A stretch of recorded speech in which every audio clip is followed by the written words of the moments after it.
নমস্কার, আমি বোধসত্ত্ব খান চলে এসেছি সহজ শেয়ার বাজারের আরেকটি নতুন এপিসোড নিয়ে। প্রিয় বন্ধুরা, আশা করি সবাই ভালো আছেন এবং সুস্থ আছেন।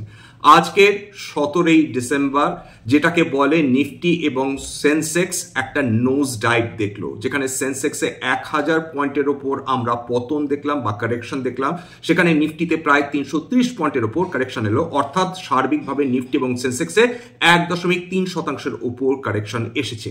এছাড়া নিফটি ব্যাংক বলুন, নিফটি আইটি বলুন, সমস্ত ধরনের সেক্টরস কিন্তু আজকে লালে বন্ধ হয়েছে, এটা বলা যেতে পারে। একমাত্র এই যে ট্রেন্ডটা, সেই ট্রেন্ডটাকে ইভেট করেছে বিভিন্ন ধরনের মিডিয়া স্টকস। প্রথম কথা বলে নেওয়া প্রয়োজন যে এই ধরনের যে আজকের পতন আমরা দেখলাম, সেটা টোটালি আনএক্সপেক্টেড ছিল, এরকমটা বলা যায় না বা ধরা যায় না। মার্কেট কয়েকদিন ধরেই নার্ভাস ছিল, একটা সাইড ওয়াইজ মুভমেন্ট আমরা দেখতে পাচ্ছিলাম। আজকের পতনটার বিবিধ কারণ কিন্তু বিশেষজ্ঞরা বলছেন যে সেটা সম্ভাব্য পতনের পেছনে থাকতে পারে। কি কি সেই কারণ, সেগুলো নিয়ে ডেফিনেটলি আজকে আলোচনা করব। এছাড়া সেন্সেক্স এবং নিফটি বাদ দিয়েও মার্কেটে বিভিন্ন কোম্পানিজ, তাদের বিভিন্ন সংবাদ রয়েছে, সেই সংবাদগুলো কিন্তু আপনাদের সামনে আজকে তুলে ধরার একটা প্রচেষ্টা করব। প্রথম কথা বলে নেওয়ার প্রয়োজন রয়েছে যে আজকের মার্কেটে যে পতন এলো, তার পেছনে বেশ কয়েকটা কারণ রয়েছে। প্রথম কারণটা যেটা বিশেষজ্ঞরা মনে করছেন, সেটা হচ্ছে যে ফেডারেল ব্যাংকের মিটিং রয়েছে ডিসেম্বর মাসের 18 তারিখে। অর্থাৎ আমাদের বাজার বন্ধ হয়ে যাওয়ার পর রাতে ফেডারেল ব্যাংকের মিটিং চলবে। সেই জায়গাটায় দাঁড়িয়ে বিভিন্ন বিনিয়োগকারী ট্রেডার্স তারা কিন্তু একটু সন্ত্রস্ত হয়ে রয়েছেন। কেন সন্ত্রস্ত হয়ে রয়েছেন তার পেছনে কারণটা ব্যাখ্যা করা যাক। প্রথম কথা, সবাই অলরেডি ধরেই নিয়েছেন যে ফেডারেল ব্যাংক হয়তো বা 25 বেসিস পয়েন্টস একটা রেট কাট করতে পারে, যে কারণে ট্রেডার্সরা একটু চিন্তিত বা বিনিয়োগকারীরা চিন্তিত। যদি federal bank 25 basis points December মাসের 18 তারিখে তারা যদি রেট কাট না করেন, সেক্ষেত্রে মার্কেট কি বিমর্ষ হয়ে পড়বে, সেক্ষেত্রে মার্কেটে কি একটা দারুণ ডিসঅ্যাপয়েন্টমেন্ট আসবে, এই সব ভেবে ট্রেডার্সরা এবং বিনিয়োগকারীরা, যারা শর্ট টার্ম বিনিয়োগকারীরা, তারা কিন্তু কশাস ছিলেন, এইটুকুনি বলা যেতে পারে। 2 নম্বর, যে আইটি সেক্টর যেটা ক্লোজলি মিরর করছিল ন্যাসড্যাককে, মনে রাখতে হবে ন্যাসড্যাক হচ্ছে টেকনোলজি হেভি একটা সেক্টর। সেখানে এতদিন ধরে আমরা উত্থান দেখে চলছিলাম, কন্টিনিউয়াসলি যে উত্থানটা চলছিল তার পেছনে ডেফিনেটলি ডোনাল্ড ট্রাম্পের প্রেসিডেন্সিয়াল পদে বিজয়ী হওয়া ডেফিনেটলি একটা কারণ। এছাড়া একটা আশা তৈরি হয়েছিল সবার মনের মধ্যে যে আইটি সেক্টরটা বিশেষভাবে বেনিফিটেড হবে যদি ডোনাল্ড ট্রাম্প আসেন, এবং ডোনাল্ড ট্রাম্প অলরেডি এসে গিয়েছেন। সেক্ষেত্রে আইটি সেক্টরের বিভিন্ন ধরনের বেনিফিটস আশাটা আশ্চর্যের হবে না বলে বিশেষজ্ঞরা মনে করছেন। সেই জায়গাটায় যদি এই ধরনের রেট কাট না হয়, সেক্ষেত্রে ইনফরমেশন টেকনোলজি সেক্টরে একটা ডিসঅ্যাপয়েন্টমেন্ট আসতে পারে, সেটা আমেরিকার শেয়ার মার্কেটে রিফ্লেক্টেড হতে পারে। এবং এই যে আতঙ্ক, এটাও কিন্তু আমরা ভারতবর্ষে যে ইনফরমেশন টেকনোলজি সেক্টর, সেটার উপরও পড়তে দেখেছি। এটা গেল 1 নম্বর কারণ। অর্থাৎ FOMC মিটিং এর আগে ট্রেডার্সরা এবং শর্ট টার্ম ইনভেস্টার্সরা একটু কশাস ছিলেন। কেউ কেউ তাদের প্রফিট বুকিং করে নিয়েছেন। 23,200 থেকে 24,700, এই যে 1,500 পয়েন্টের অতি দ্রুত উত্থান বা ফিরে আসা, সেইটা থেকে কিছুটা প্রফিট নেওয়ার হয়তো বা চেষ্টা করেছেন ট্রেডার্সরা বা শর্ট টার্ম বিনিয়োগকারীরা। এবার 2 নম্বর যে পয়েন্ট, যেটা ভারতবর্ষের সত্যি সত্যি মাথা ব্যথার কারণ, সেটা কিন্তু ক্রমাগত আমাদের টাকা, সেটা ডলারের এগেনস্টে উইকেন্ড হচ্ছে, সেটা দুর্বলতা দেখিয়ে চলেছে। আজকের 17ই ডিসেম্বর প্রত্যেকটা ডলার তারা কিন্তু ভারতীয় মুদ্রার এগেনস্টে তারা প্রত্যেক ডলার ট্রেড করছিল 84 টাকা 93 পয়সা। অর্থাৎ নতুন লো কিন্তু ভারতীয় মুদ্রা অর্থাৎ টাকা ছুঁয়ে গিয়েছিল। এরপর সমস্যাটা কোন জায়গাটায়, যেটা বারবার বলেছি আবার বলছি, যখনই ডলারের দাম বাড়ে তখন আমাদের যে এক্সপোর্ট ওরিয়েন্টেড কোম্পানিজ, যেমন ইনফরমেশন টেকনোলজি, যেমন ফার্মা, যেমন ইলেকট্রিক্যালস, ইঞ্জিনিয়ারিং গুডস, এদের ক্ষেত্রে বেনিফিট আসে, কারণ এরা বিদেশে এক্সপোর্ট করছে। ডলারের দাম বাড়লে এদের প্রফিটেবিলিটি বৃদ্ধি পায়, ফরেক্স গেইন হয়। কিন্তু মনে রাখতে হবে ভারতবর্ষ একটা কারেন্ট অ্যাকাউন্ট ডেফিসিট দেশ, অর্থাৎ যেখানে আমদানি থেকে রপ্তানি কম হয়। সুতরাং যত বেশি ডলারের দাম বৃদ্ধি পাবে টাকার সাপেক্ষে আমাদের টাকা যত দুর্বল হবে, তত বেশি কিন্তু বিদেশ থেকে আনা জিনিসপত্রের দাম ক্রমাগত বৃদ্ধি পাবে এবং তার এফেক্ট কিন্তু পড়বে আমাদের সাধারণ মানুষের উপর, যারা আমরা দৈনন্দিন জিনিসপত্র কিনি বাজার থেকে।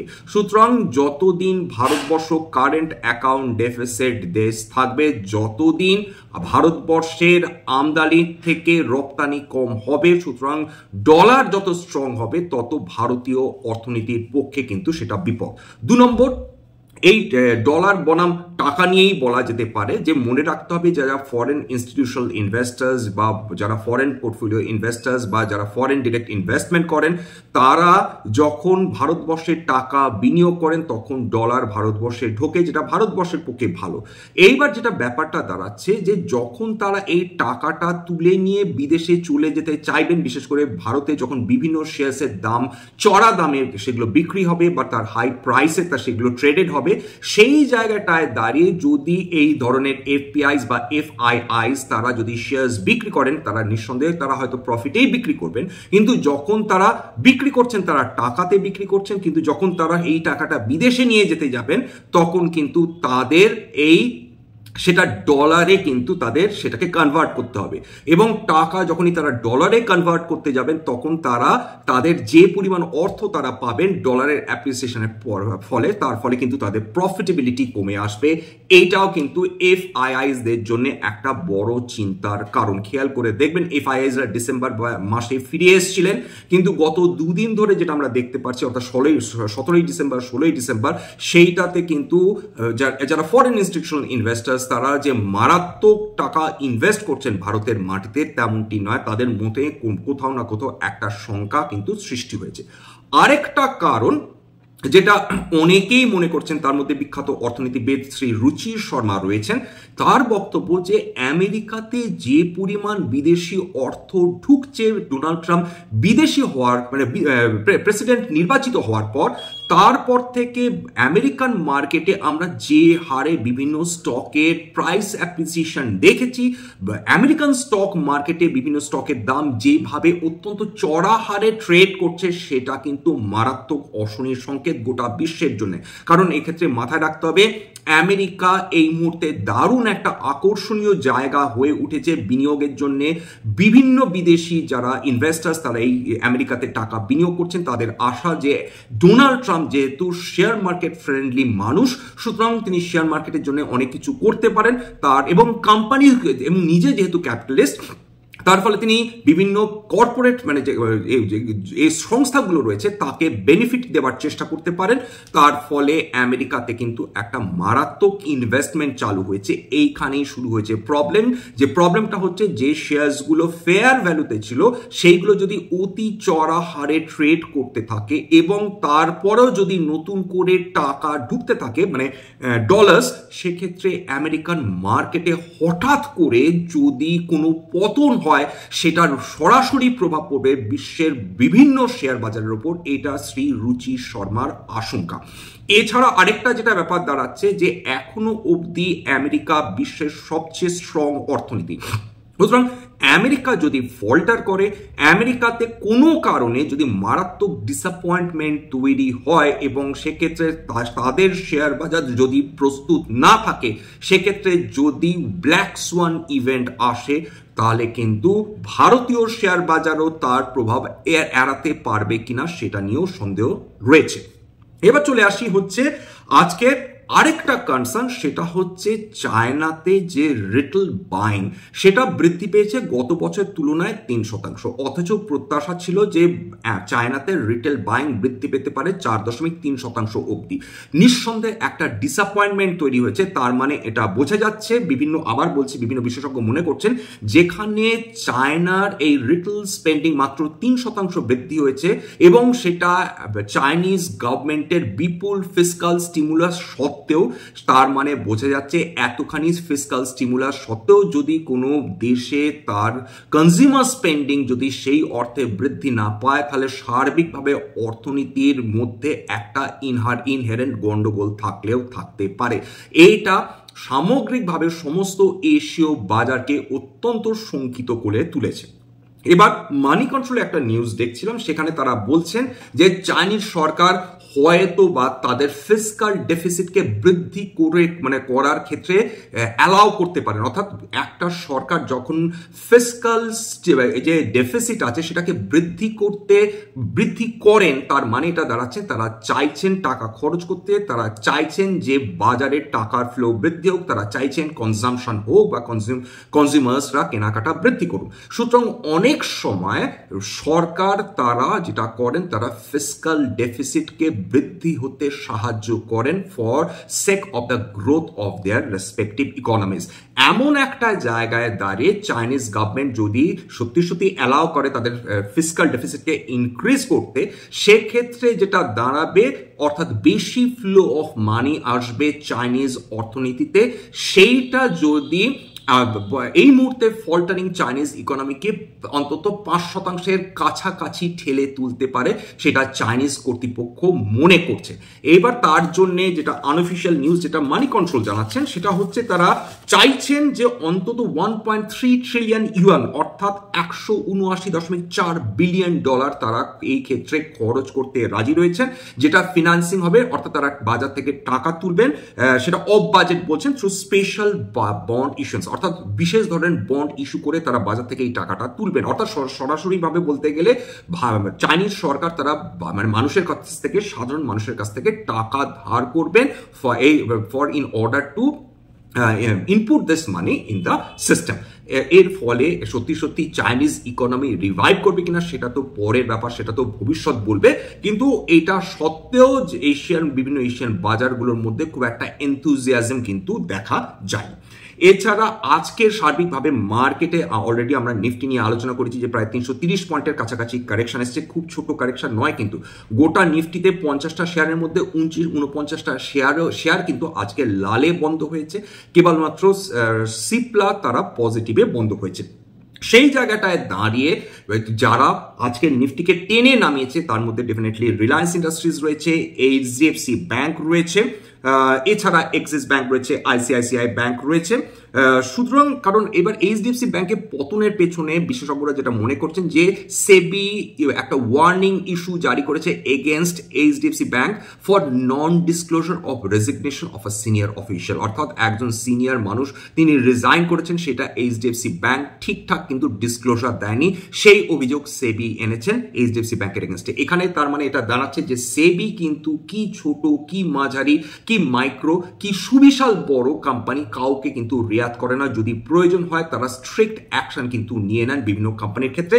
এক্ষেত্রে এইচডিএফসি ব্যাংক, যেটা one of the cleanest corporate ধরা হয়, তাদের বিরুদ্ধেও কিন্তু তারা ওয়ার্নিং ইস্যু করে দিয়েছে। সুতরাং মাথায় রাখতে হবে যে প্রত্যেকটা কোম্পানি, প্রত্যেকটা বিভিন্ন তার কর্পোরেট যারা রয়েছেন তারা কিন্তু সেবি নজরদারিতে কিন্তু সবসময় রয়েছেন, এদিক ওদিক করলেই কিন্তু সেবি তাদেরকে ওয়ার্নিং দিয়ে থাকেন। এবার চলে আসি হচ্ছে আজকের বিভিন্ন যে সেক্টরসগুলোর মধ্যে, তার মধ্যে আমরা ডেফিনেটলি যে অয়েল অ্যান্ড গ্যাস সেক্টরে কিন্তু আমরা পতন দেখেছি। তারপর চলে আসি হচ্ছে আজকের 52 উইকস লো। মজার ব্যাপার হচ্ছে মার্কেটে আজকে পতন হয়েছে, বড় পতন হয়েছে। গত 2-3 ধরে মার্কেট একটু ডাউনওয়ার্ড টেন্ডেন্সি দেখাচ্ছে, তা সত্ত্বেও 150টার উপরও বেশি স্টক আজকেরও 52 উইকস নতুন উচ্চতায় পৌঁছে গেছে।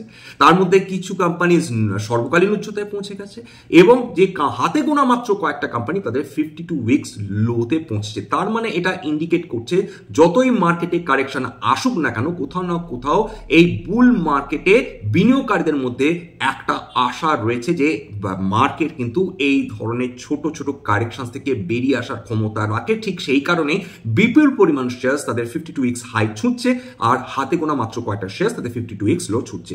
আজকের যে কোম্পানিগুলো, বিশেষ সবকটা কোম্পানির নাম বলছি না, গোটা 4 কোম্পানি তাদের 52 উইকস লো ছুঁয়েছে। তার মধ্যে উল্লেখযোগ্য যেটা, তার মধ্যে রয়েছে অ্যাভিনিউ সুপারমার্টস, অনেকদিন ধরে মোটামুটি মাস কয়েক ধরে এরা একটু সমস্যার মধ্যে দিয়ে চলছে। আজকের 52 উইকস লো তারা ছুঁয়ে গেছে। এছাড়া মজার ব্যাপার, অবাক করা ব্যাপার, টাটা গ্রুপের দুটো অত্যন্ত প্রমিনেন্ট কোম্পানিজ আজকের 52 সপ্তাহের নিম্ন স্তর ছুঁয়েছে। একটা হচ্ছে টাটা কনজিউমার প্রোডাক্টস এবং এফএমসিজি কোম্পানিগুলো খুব একটা মারাত্মক ভালো গত কয়েক মাস ধরেই করছিল না, এবং আজকে টাটা কনজিউমার প্রোডাক্টসে আমরা 52 সপ্তাহের নিম্নস্তর তাদেরকে ছুঁতে দেখলাম। টাটা টেকনোলজিস অত্যন্ত আশা নিয়ে তাদের জার্নি শুরু করেছিল, তাদের পথ চলা শুরু করেছিল, সেখানে কিন্তু আজকের আমরা একটা পতন দেখলাম এবং সেখানে টাটা টেকনোলজি আজকে 52 সপ্তাহের নিম্নস্তর ছুঁয়েছে। এশিয়ান পেন্টস নতুন করে কিছু বলার নেই, প্রায় every alternate day Asian paints তাদের 52 সপ্তাহের নিম্নস্তর ছুঁয়ে চলেছে। তবে সমস্ত প্রশ্নের জবাব আমরা কিন্তু মোটামুটি এই ডিসেম্বর কোয়ার্টারে আমরা পেয়ে যাব, যখন এরা রেজাল্টস পাবলিশ করবে হয়তো জানুয়ারি বা ফেব্রুয়ারির মাঝামাঝি, তখন কিন্তু আমরা এই প্রশ্নের জবাব পাবো যে এশিয়ান পেন্টসের যে প্রফিটেবিলিটি সেটা কি সত্যি সত্যি ডেন্টেড হচ্ছে বিকজ অফ কম্পিটিশন, নাকি স্ট্রাকচারালি কোনো গন্ডগোল হয়েছে, লং টার্ম কোনো গন্ডগোল হয়েছে, সেটা কিন্তু খবর আমরা পেয়ে যাব মোটামুটি জানুয়ারি বা ফেব্রুয়ারি নাগাদ। ততদিন হয়তো আমাদের অপেক্ষা করতে হবে। আরো দুটো খুব গুরুত্বপূর্ণ খবর রয়েছে যেটা না বললেই নয়। এক হচ্ছে ওরিয়ানা পাওয়ার বলে একটা রিনিউয়েবল এনার্জি কোম্পানি রয়েছে, মাত্র 5,000 কোটি টাকার কাছাকাছি তার মার্কেট ক্যাপ, একটা ভীষণ স্মল ক্যাপ কোম্পানি। এবার ইমাজিন করুন, তারা 10,000 কোটি টাকার তারা মেমোরেন্ডাম অফ আন্ডারস্ট্যান্ডিং তারা চুক্তি স্বাক্ষর করেছে গভর্নমেন্ট অফ রাজস্থানের সঙ্গে। ডাবল মার্কেট ক্যাপ, তাদের যা মার্কেট ক্যাপ তার ডাবল হচ্ছে তাদের চুক্তি, অর্থাৎ মোটামুটি মেমোরেন্ডাম অফ আন্ডারস্ট্যান্ডিং। সুতরাং সেটা বোঝা যাচ্ছে এই কোম্পানির কাছে কি বিপুল পরিমাণ সুযোগ তৈরি হয়েছে, যার ফলে তারা ভবিষ্যতে একটা বড় কোম্পানি হয়ে ওঠার স্বপ্ন দেখছে। প্রথম কথা বলে দিই, কোনো রিকমেন্ডেশন না, যা খবর পেয়েছি সেটাই আপনাদের জানাচ্ছি। আজকে 10% এরা উত্থান দেখেছে, আপার সার্কিটে বন্ধ হয়েছে ওরিয়ানা পাওয়ার। এবার মোটামুটি মেমোরেন্ডাম অফ আন্ডারস্ট্যান্ডিং মানে স্বাক্ষর হওয়া মানেই যে তারা অর্ডার পেয়ে গেল, তারা অর্ডার সঙ্গে সঙ্গে মানে তারা এক্সিকিউট করতে শুরু করলো এমনটি নয়, এটা কিছুটা সময় লাগবে। এবং 10,000 কোটি টাকার যে মেমোরেন্ডাম অফ আন্ডারস্ট্যান্ডিং যেটা স্বাক্ষর হচ্ছে সেটা যে তারা 1 বছরের মধ্যে ডেলিভার করবে এমনটি নয়। এটা দেখতে হবে যে কত বছরের জন্য এই চুক্তিটা হয়েছে, কত বছরের মধ্যে এরা অর্ডার এক্সিকিউট করতে পারবে। তবে এরকম খুব রেয়ার হয় যে এত ছোট একটা কোম্পানি এই সুবিশাল এই ধরনের মেমোরেন্ডাম অফ আন্ডারস্ট্যান্ডিং পাচ্ছে। সেক্ষেত্রে ওরিয়ানা পাওয়ার যে পেয়েছে সেটাই কিন্তু অবাক করা ব্যাপার। শুধু তাই না, গত 1 বছরে এদের 400% উপর কিন্তু এরা বিনিয়োগকারীদের ওয়েলথ ক্রিয়েট করে দিয়েছে। চলে আসি আইটিসির খবর নিয়ে। আইটিসি তারা ডিমার্জারের ডেট ঠিক করে দিয়েছে। আজ ঠিক 2 দিন আগে, অর্থাৎ 15ই ডিসেম্বর যে এপিসোডটা করেছিলাম হোয়াট ইজ ডিমার্জার কি, কোন কোন কোম্পানি সম্ভাব্য 2025-এ ডিমার্জার করতে যাচ্ছে, তার মধ্যে আইটিসির নাম ছিল। সেই আইটিসি আজকের দিনে তারা ডিক্লেয়ার করে দিয়েছে যে 1 জানুয়ারি এফেক্টিভ ডেট ধরা হবে for demerger of hotel business. এর আগেও বলেছি যে হোটেল বিজনেস তারা ডিমার্জ করবে, আলাদা করে দেবে, এবং যাদের কাছে 10টা আইটিসি শেয়ার থাকবে তার এগেনস্টে তারা প্রত্যেকে সেই ধরনের বিনিয়োগকারীরা তার এগেনস্টে তারা একটি করে আইটিসি হোটেলের শেয়ার পাবেন। এটা মাথায় রাখতে হবে। এখানে আজকে শেষ করব, তার আগে আজকে দেখে নিই যে কোন কোম্পানিজগুলো। হ্যাঁ, আরেকটা খুব গুরুত্বপূর্ণ খবর যেটা না বললেই নয়, সেটা হচ্ছে আমাদের মাননীয় অর্থমন্ত্রী শ্রীমতী নির্মলা সীতারামনজি তিনি আজকের পার্লামেন্টে যেটা জানিয়েছেন যে Q2 যে জিডিপি যেটা কমে এসছে সেটা একটা টেম্পোরারি ব্লিপ হিসাবে তিনি দেখতে চাইছেন, সেটা একটা কন্টিনিউয়াস প্রসেস হিসেবে দেখতে চাইছেন না। এবং ওর কাছে ওনার একটা স্টেটমেন্ট অত্যন্ত গুরুত্বপূর্ণ। উনি বলছেন যে গভর্নমেন্ট যদি ক্যাপেক্স করে বা ক্যাপিটাল এক্সপেন্ডিচার করে সেক্ষেত্রে তার একটা মাল্টিপ্লায়ার এফেক্ট থাকে অর্থনীতিতে, যেটা অনেক বেশি গুরুত্বপূর্ণ মানুষের হাতে টাকা দেওয়ার থেকে। এটা আমরা কিভাবে ইন্টারপ্রেট করব সেটা সম্পূর্ণ আমাদের ওপর, কিন্তু একটা চিন্তার কারণ তো দাঁড়াচ্ছে। তিনি যখন বলছেন মানুষের হাতে টাকা দেওয়ার থেকে ক্যাপেক্স করা বেটার, তার মানে ফেব্রুয়ারি মাসে 2025-এ তিনি কি সাধারণ মানুষের ট্যাক্সের কথা নিয়ে কিছুই ভাবছেন না? এই প্রশ্নটা কিন্তু একটা হঠাৎ করে কিন্তু মাথার মধ্যে ঢুকে গেল। যাই হোক, এটা আমি আবার বললাম যে যেভাবে ইন্টারপ্রেট করবেন। আজকের এত অবধি শেষ করব, তার আগে একটু সেক্টরাল ইন্ডাইসেস গুলো হালকা করে বলে নিই। যে নিফটি ব্যাংক আজকে 1.39% পতন দেখেছে, নিফটি আইটি 0.53% পতন। মজার ব্যাপার, BSc small cap, BSc mid cap কিন্তু কম্পারেটিভলি অনেক বেশি রেজিলিয়েন্ট। স্মল ক্যাপ মাত্র 0.52% পতন, মিড ক্যাপ 0.65% পতন। নিফটি অটোতে বড় পতন এসছে, 1.57% পতন। বিএসসি কনজিউমার ডিউরেবলস 1.27% পতন। বিএসসি মেটালসে অনেকটাই পতন এসছে, 1.77% পতন।